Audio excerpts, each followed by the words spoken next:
Welcome to the Marketing Mortgages Social for Brokers podcast. Now, today I have with me someone who is here to talk about how he went from AR to DA, what was involved, the pros, the cons, everything in between, the finances of how much it costs. We're going to have a real good deep dive into what's involved because I know there's a lot of listeners out there that want to hear this information. We're also going to have a chat to him about how he has set up his own estate agency. So he's got a mortgage company with 20 plus brokers and has opened an estate agency at the same time. And we're going to see how that leads into like the funnels and how he generates leads for his mortgage broker business. But before we go any further, I'd like to welcome Chris Schutrups back onto the podcast. Hi, thanks for having me. Excited to be back again. Thanks for coming on. So this is actually Chris's third time on the podcast over, I think it's 4 years now, 3 or 4 years that we've been. I'm nearly an employee of the company, am I not? To be fair, yeah, I don't think I could pull you away from all these different businesses you've got. You'd be able to give an hour a week. No, not at all. Now, if anybody follows Chris on social media, please do. It's not just mortgage brokers and mortgage and property businesses into. There's so many others that he's involved in. So make sure you go and follow him on social media. But today we are going to be talking about how he made that switch from being AR to DA. And he's really going to be quite honest with us about what was involved. Then when he'd finished doing that, he thought, do you know what? I'm not busy enough. I'm going to launch an estate agent. So he's done it under this quite a popular way of doing it under the self-employed model at the moment in the UK, which is big in America. And people are really adopting this strategy over in the UK. So before we get into asking Chris, I just wanted to let everybody know we are launching a brand new community and it's going to help you master your marketing, build on-camera confidence and create scroll-stopping content with Canva. Now, I'm really proud because it's not going to be just another course within a community. It's going to be hands-on and it's designed for busy UK mortgage brokers and estate agents who want to grow their business without the guesswork. So if you are interested in getting exclusive access to the initial launch of this community, drop me a message and I'll send you a link over and you can register for it. I've plugged our new community.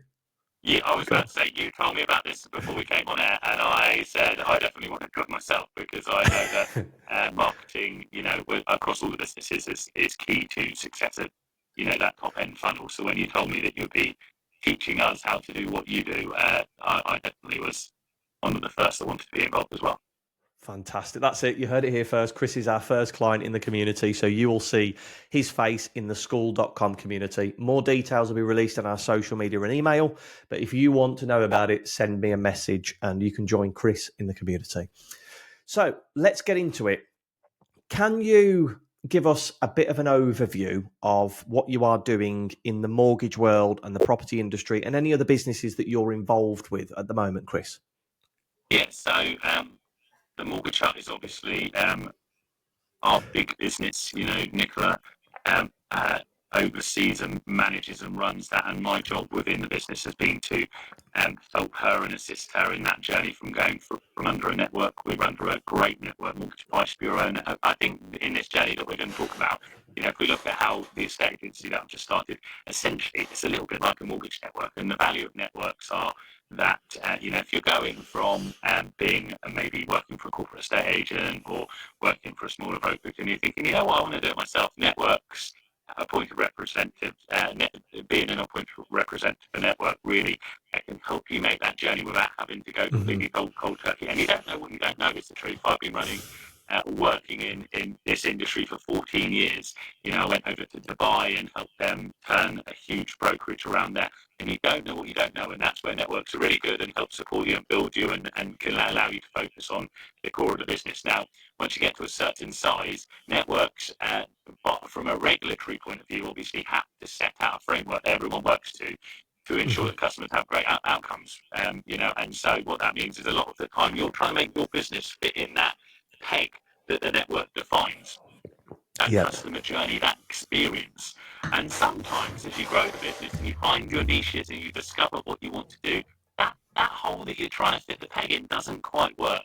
And, that's when some people go from the beginning being directly authorised, others will go network to being DA, and some people will never go DA. They go, I don't need the additional risk and hassle. I'm happy to share a slice of the pie to not have that on my plate. And so, we made the decision a couple of years ago. Nicola and under her leadership made the decision to, go directly authorised. And that was a journey that was started probably close to 2 years ago now. It's it took that long. Yeah, it takes, the FCA will have about 6 months to go for an application. You think the Mortgage Hut's a fairly large business, small in business terms, large in regulatory advice terms. We speak to somewhere we get between 50 and 100 inquiries a day. We do hundreds and hundreds of mortgages a month. So it's important, I guess, in that changeover from being AR to DA that the regulator is comfortable that we're going to have amazing customer outcomes and the right advice. But I guess it's from the outside. I guess it's more daunting than it actually is, and it's just about working out where you are. To. Yeah. So so to answer your question, the mortgage business is something that I very much enjoy working with, and working with the leadership team there to help drive forward the top end funnel, ensuring that we're capturing all the opportunities, and that's where this conversation will go a little down that whole pie, not just of the mortgage sales journey, but of the whole property transaction journey, I think. And then I spend some of my time on Nested Southampton, which is Nested is a bit like a network franchise model, self-employed model, where you take an amazing structure and share your income and become a local property expert or leader in your area. And so, that's gone really well, which I'm sure we'll touch on. And then I do help support on marketing. I now only have one hospitality business. When I last spoke to, I think that's 7. So, oh really? You've got rid of them? Wow. Journey. Yeah. So, I've been selling them, and there was a good opportunity to start disposing of them for sure, and focusing on some other stuff that I enjoy. I think I said to you before, if I don't enjoy a business, if I don't love it, then I will sell it to someone who does love it, who can really have great outcomes for the teams and the customers. So, so we have a restaurant called Criticality in Southampton, still won Best Restaurant at the British Restaurant Awards. Amazing business, touching on £2 million of turnover a year for a restaurant is a pretty crazy restaurant. Wow, gosh, yeah. Done really, really well, yeah. So, and we saw 27% growth on that business year on year last year. We just finished doing the accounts, so, and this year we're aiming for 30. So, a really interesting business. But the mortgage business is definitely where my heart lies a lot of the time, I'd say, Chris. You can tell that when you speak to you, when we touch base on Instagram, and it's always about the property. That seems to be your passion and how you're helping people. Yeah. So with the mortgage business, so people can get an understanding of timescales, how long were you an appointed representative before switching to DA? Yeah, so we were under 2 networks actually in the journey. So I started the business age, so you can work out how old I'm 35 by the way, at age 21, I think. And we were under a network that's now known as HL Partnership, led by a guy called Chris Schutrups. A really good network. I grew the business from me and a dog up to, probably 7, 8 people, I guess. I can't remember at the time. And then, it seemed like the right journey about 2015, so about 4 years in, to join Mortgage Advice Bureau at the time, and still the UK's largest mortgage network, as far as I'm aware. I was made friends, and still friends now, with an amazing chap, Peter Bronica, that everyone will know, who is really a revolutionary genius in our industry. Really is a very forward-thinking man, and someone that I look up to. And so, joined Mortgage Advice Bureau. We were under them until last year. I think the business, great business. What they do is amazing. The systems that they provide. The reality is that our model was different. We're not Mortgage Advice Bureau branded. We don't use their lead sources. We generate our own leads. Most of our business is internet-led, so at the time, and they've actually gone through a bit of a transition themselves, they were very much estate agency-based, and so it came to a point where we were like, great business, not for us anymore, just because we can probably do a lot of what they're doing now ourselves, but they helped us on that journey to get there and did a really good job in getting it. So we were DA from 2011 to 2024. And we started the journey of we were AR till then, and then we started the journey of becoming directly authorised probably about 2023 with the assistance of Mortgage Advice Bureau. We used an external company called Simply Biz, who are like a third party compliance function, but they do so much more. They have a mortgage club and protection club and help with lender relations and stuff like that. And we started on that journey. The application went into the Financial Conduct Authority. And that journey normally takes about 6 months. There's lots of questions. You have a case manager who will handle it. And, it's my advice would be that it's well worth using someone who knows the process and the journey. It can give you someone like Simply Biz will help you with like putting your business plans together.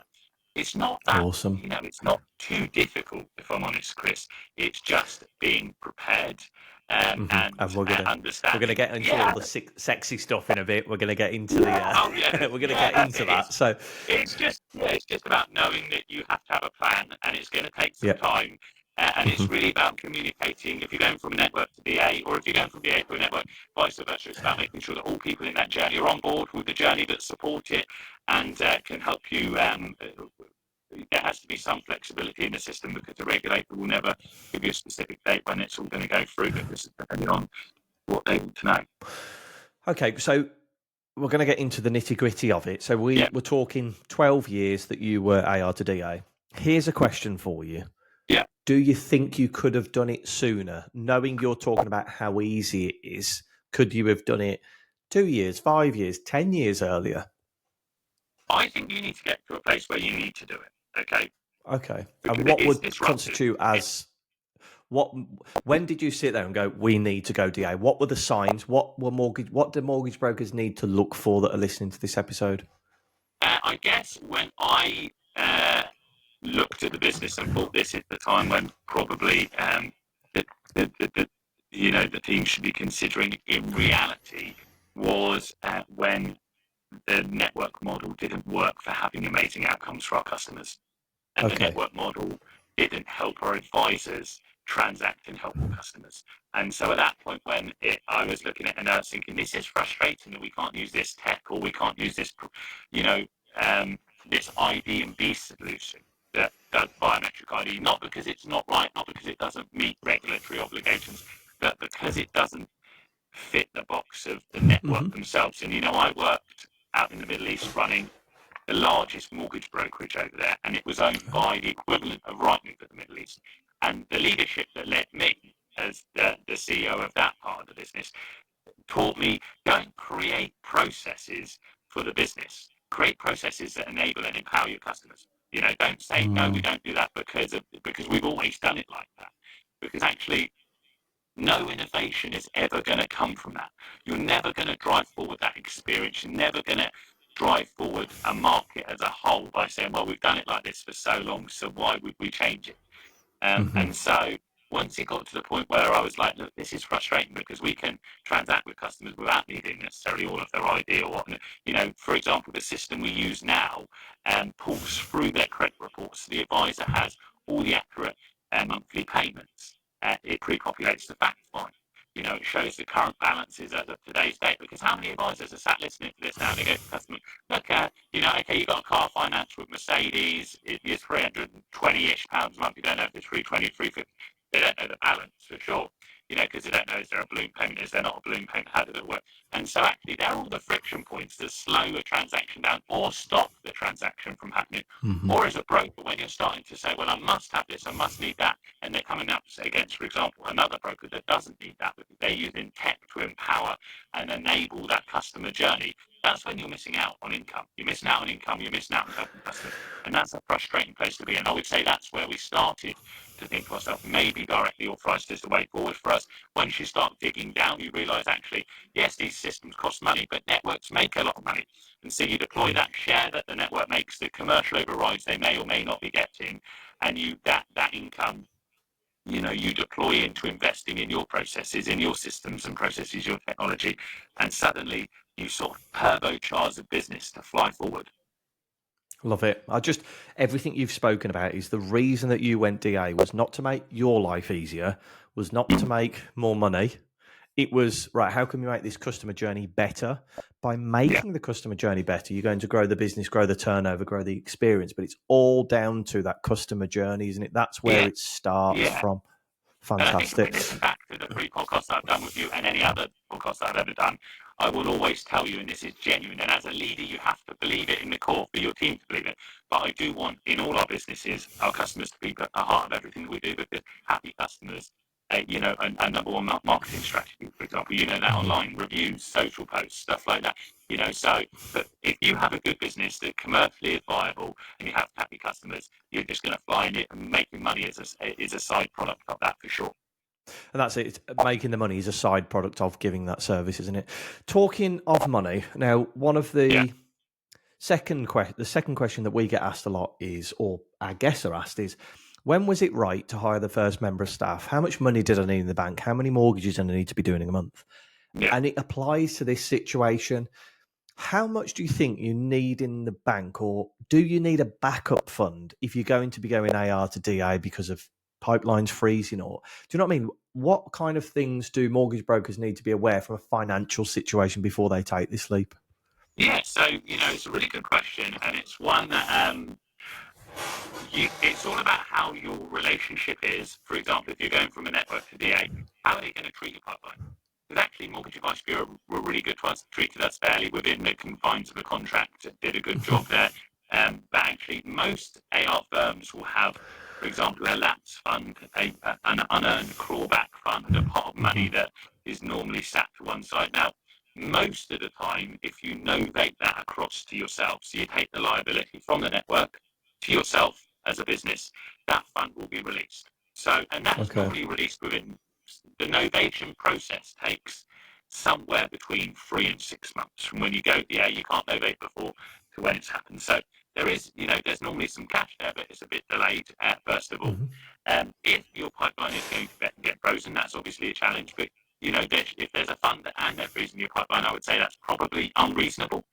And that should be, it's like any, I guess if we take a step back, okay, contracts in business are a worst place to be. Okay, if you have to rely on a contract with any customers, I'm your customer, Chris, and you're providing marketing services to me, and you're having to enforce a contract, it's already gone wrong for us. That relationship's already a problem. Okay, contracts are your fallback position, which is your comfort blanket. Okay, but actually, business is about relationships, and so you should be able to have conversations on how things work. And if people are going to lose income, if, for example, the network's going to lose income or you're going to lose income, then have conversations, be reasonable, okay? Because then it's bigger picture stuff as well. So you do need cash. You do need to be aware. We were a mortgage business, okay? When we went through the DA process, I had roadmapped this thing out to death. I knew exactly when things were going to happen, how it was going to happen. But guess what? Life doesn't go to plan.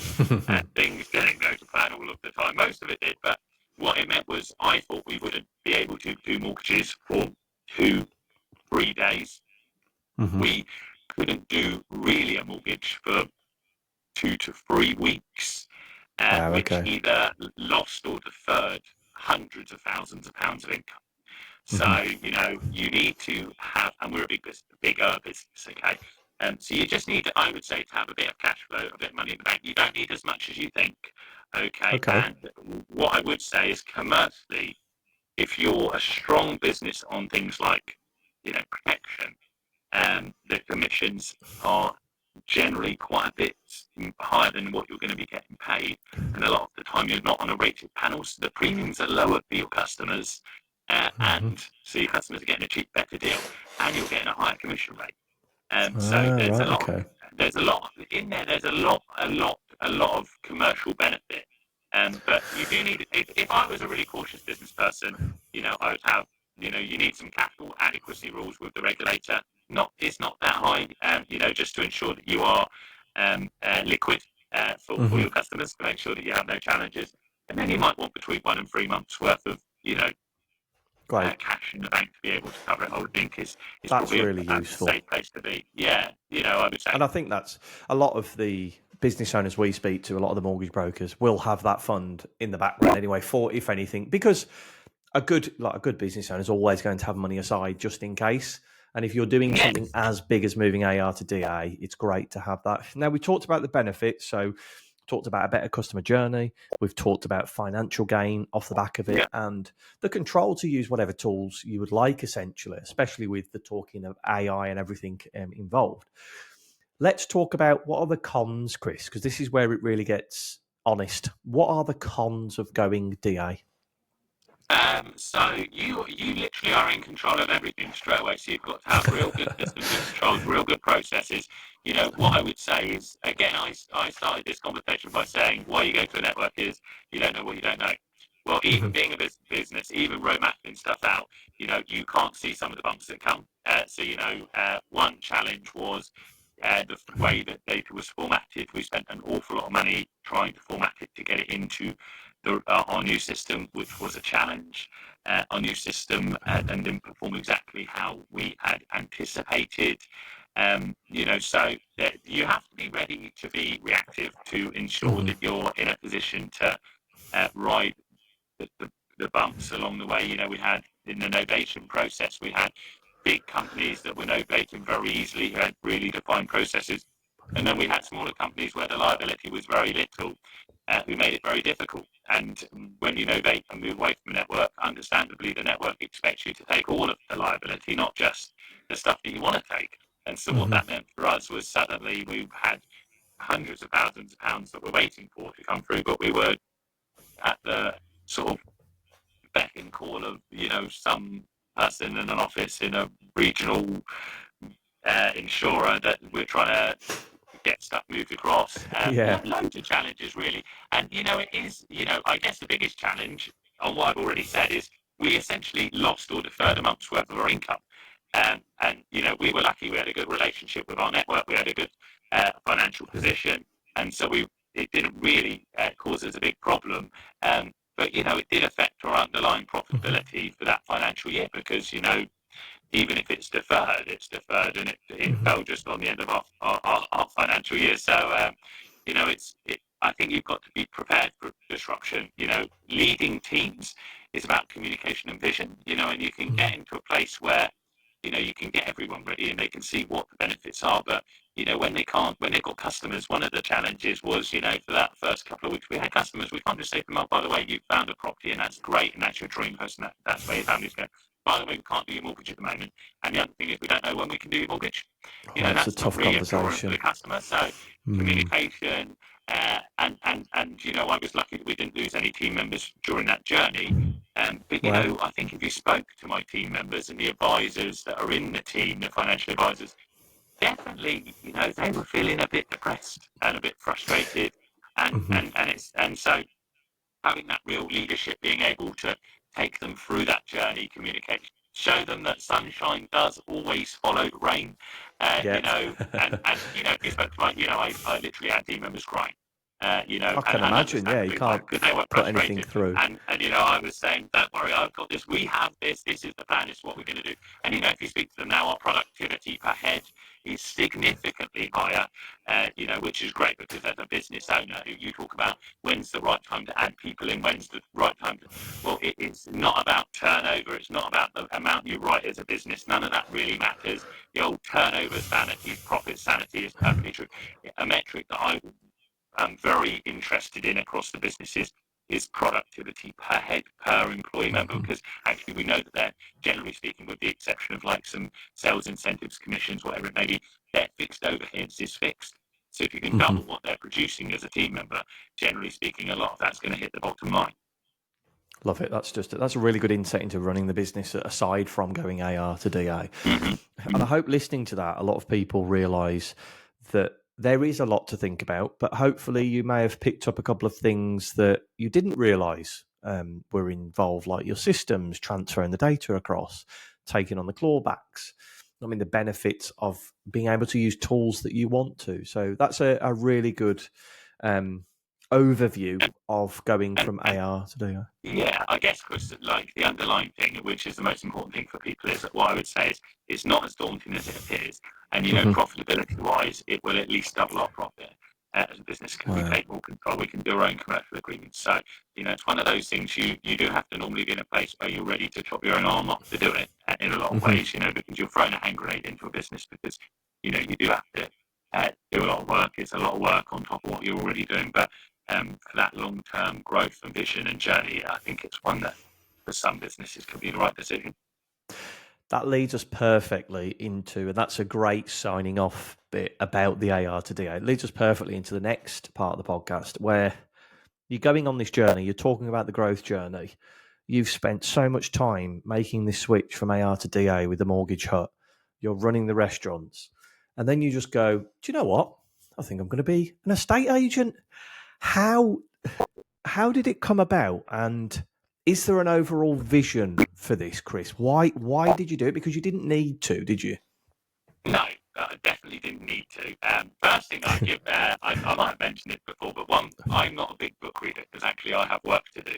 So I've had business coaches in the past that say you should read a book a week, and I think, oh my goodness, I've got a family, I've got like a life, I've got all these businesses, and but there's a really good book called Buy Back Your Time.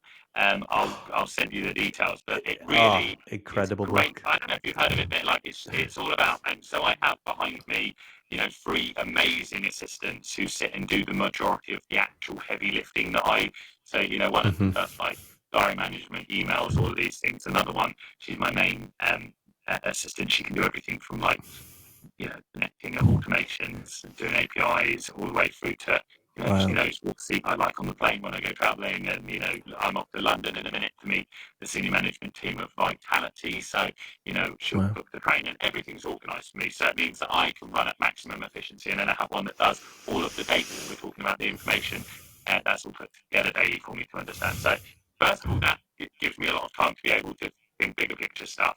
I guess how I came across Nested, which is a business that I work with, who are amazing, by the way, is I had an estate agent that we used to refer as business, and he moved to Nested in Wales. And I spoke to him, and he called me and he said, "Look, you did our mortgages. I really liked you. I'd like you to do them under my business I'm doing here in Wales." And so I was like, "Oh, well, I'd like to know about Nested because I know a lot of people. I know a lot of people in the industry, and I'd love to hear more about the concept." And I met with a guy called Elliot and Alice, the CEO, and I heard about the proposition, and I was like, well, this is a pretty cool business. They're all about technology, all about using, the 2 things that you and I love, actually, technology and marketing, to drive forward having better customer outcomes. But at that point, it was a bit of a challenge because I had 7 hospitality businesses. I didn't really have a lot of time. If I'm honest, I was probably right at the limits of what was possible for me personally. Like I was definitely didn't necessarily have quite the right balance I was looking for.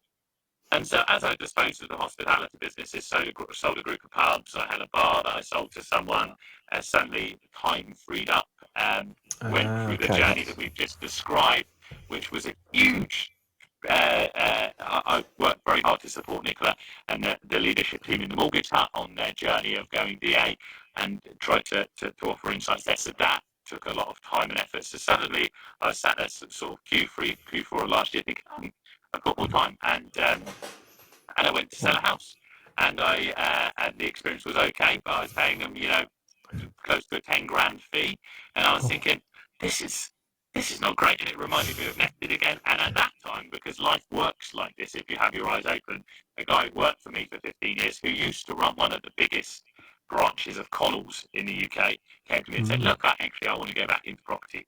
And I said, well, look, I can probably give you a job and we could do something special together. And so that was September, October, November last year, probably. We launched from a starting point in December, and we went live in January to the public with Nested Southampton, and that's been probably business bravado aside, probably my most successful project so far. I budgeted to do 1 sale a month for the first 3 months, and in the first month we listed 15 properties, which was more than a lot of the local estate agents that we had.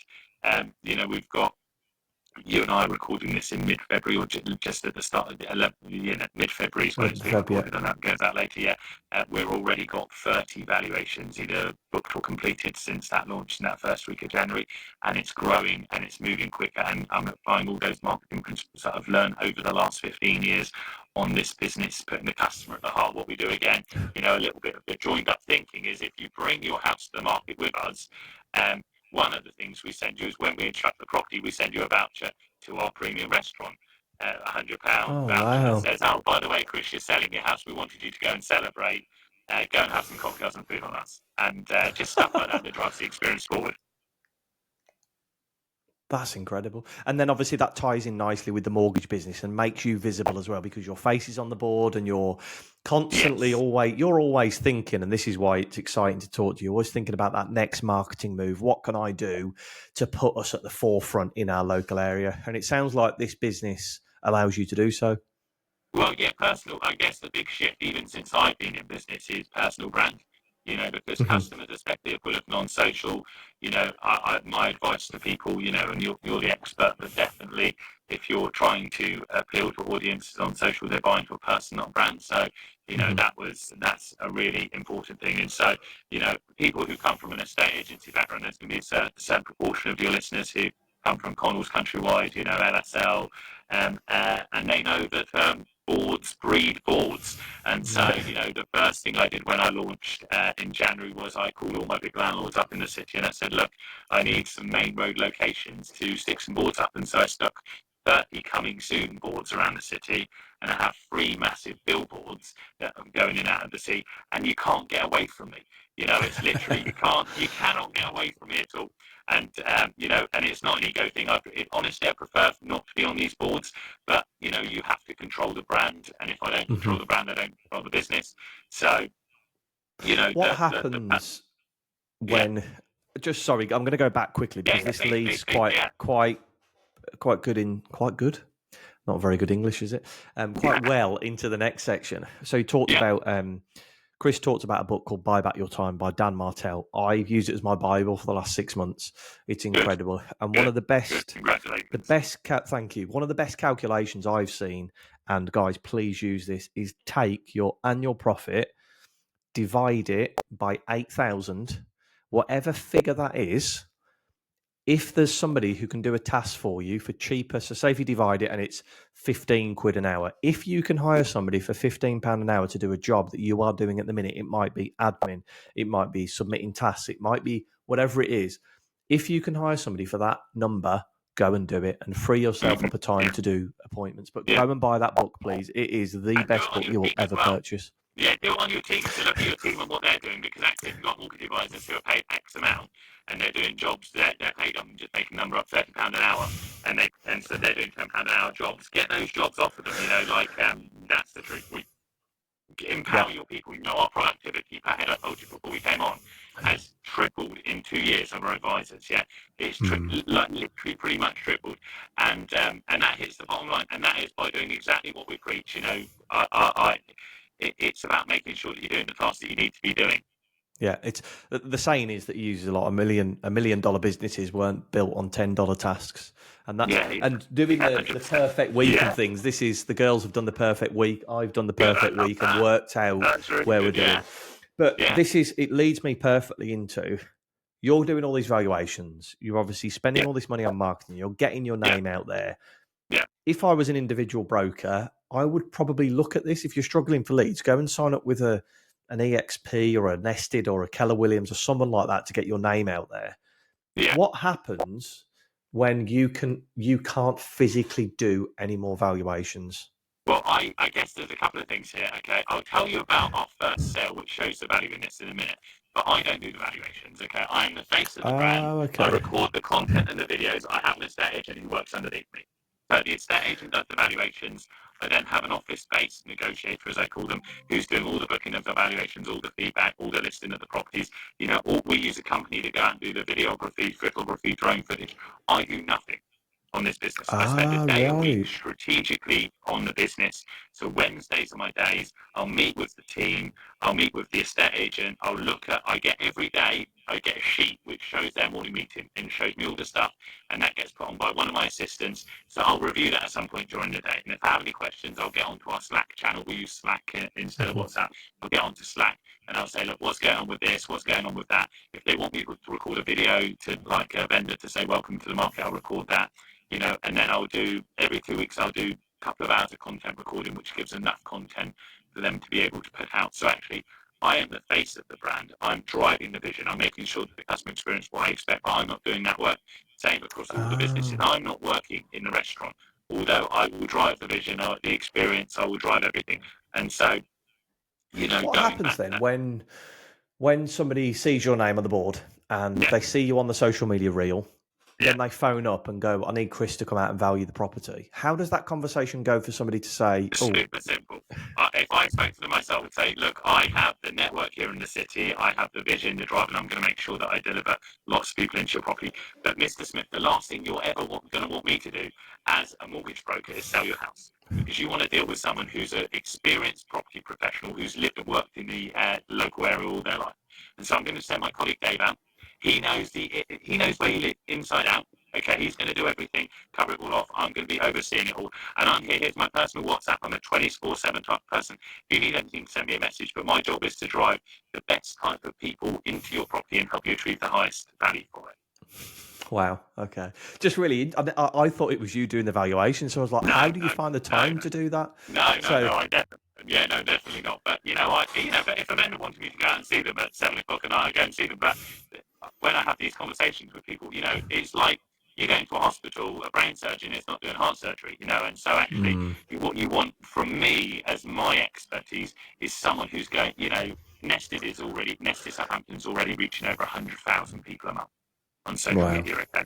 You want someone like me driving that part forward, using the marketing teams that we have. You don't want me sat in your house with your dog licking my feet, telling you stories about my holiday last week. You don't need it to waste your time, to waste my time. And my estate agents have incredible technology provided by Nested, and we use some of our own to be able to ensure that we have incredible outcomes. And so I guess the segue into that, Chris, really quickly is, our first sale we did was a flat in the centre of the city. Service charge was high, so getting mortgages could be difficult on it. The vendor said, I want this amount. We valued at Y, and we achieved over asking offer price for it. But the exciting part of it was we managed to do the mortgage for the vendor. We sold the property for the vendor. We got the solicitors on the transaction. Plus, the buyer was using a friend of mine who's a mortgage broker, and we were able to ensure that the lender it was going to go with would have been a problem, and it would have fallen through. So we were able at that point to ensure that it went with the right lender from the outset, so that the transaction went through. So we had an amazing experience for our vendor, who didn't have the stress and anxiety of down valuations or declines because of EWS ones or whatever they're called, or service charges, or all the challenges that brokers have at the moment with flats.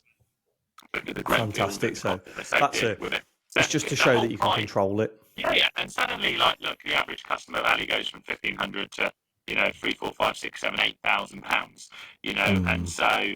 And actually, again, goodwill building, what a great experience, because I could say to the vendor that this was going to happen, and this is how. So the added value and how our businesses are all going to grow across all of them is our customers saying great things, then returning and then referring us. And so, that's the real value in what we're doing. And it goes back to, if a broker sat there thinking, did I do it? Didn't I do it? Should I get someone in? Should I get it in? Run that equation. When you're busy enough, get someone in. It may be that as a broker, if you're a broker sat there and thinking, what, in the village that I live in, I think I'll be pretty good at that. Well, find a system. Worst comes to worst, you're going to have a family member, a friend, connection, that if you need someone to go and do the viewings, we already have a viewing assistant on a Thursday, Friday and Saturday to ensure we have amazing outcomes. You can just add it in and go from there. It's normally a lot easier than it sounds. Okay, just have the vision and go with it. And worst comes to worst, you have to change your roadmap along the way. Absolutely love it. So before we actually, let me ask you a question. Do you ever think your estate agency could be shifted into name the Property Hut? Have you ever thought of that? No, I haven't. But I'll tell you what's been really surprising to me is the estate agency was meant to be a little side hustle, a little side business.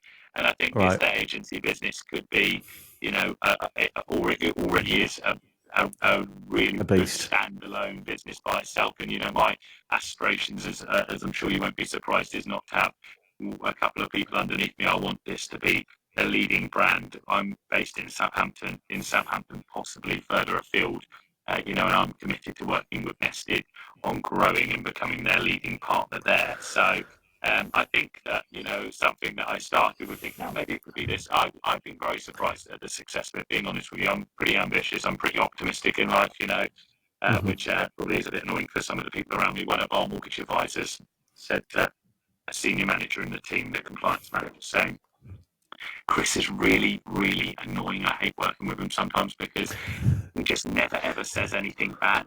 She's like, sometimes I just want him to say something bad about the day or how the performance is going. And that's who I am. I just kill people with kindness. I don't acknowledge negativity, and I continue plowing forward, because actually, and so, I was very optimistic about Nested, but even I've been surprised at the success of what we've built in 6 weeks and what we're going to build, and where that's going to go alongside the rest of the businesses. I can imagine. I can imagine it's going to be huge. And what I would love to see is you as an entrepreneur, as an individual, having your personal brand, talking to us about what you're doing, how you're doing it. You know what I mean? I see a lot of you're on your personal Instagram. I see a lot of stuff that you share about what's going on with the businesses, but how do you do it? Like, what time are you up in the morning? How do you manage your diary? Because we did a great episode with Chris before about how he manages his diary, his team. So that might be something for you to think about. But Chris, as a little thank you to say, thank you for your time for coming on the podcast. We like to make a £10 donation to a charity of your choice. Which charity would you like us to make it to? So a charity that I love that's based here in Southampton is the Saints Foundation. They're linked to Southampton Football Club. But what they do is they sort of cover the gaps and holes that maybe other partners, stakeholders in the community, the NHS and other things can't bridge. So for younger people, they help support people who maybe are having more challenging times, use football to engage them and or re-engage them. And for the elderly, they'll, if your grandma or an elderly family member is a victim of like falling over, they'll take them and do training on how to avoid falls and just helping support people in the community. They do really great things for the people of Southampton. A charity really close to my heart, Nested. We're like a big support on Mortgage Hut, and our other brands are as well. So I'm sure they'll appreciate your recognition, Crickle. Fantastic. We'll make that donation on your behalf. Thank you very much for coming on. Where can people connect with you if they've got any questions about going AR to DA, estate agency, or anything in terms of business? Where's the best place for people to contact you, Chris? So I'm on LinkedIn, Chris Schutrups. You can add me on there. And I'm also Chris.Schutrups on Instagram is my personal one, or Nested Southampton is the estate agency based one. So connect with me. I love to speak. This is a lifestyle for me. So if you need anything, let me know. Love to help. Fantastic. Thank you very much for your time, Chris. I know you're a busy man. Really appreciate you coming on. Thank you. Cool. Thanks for having me. Cheers.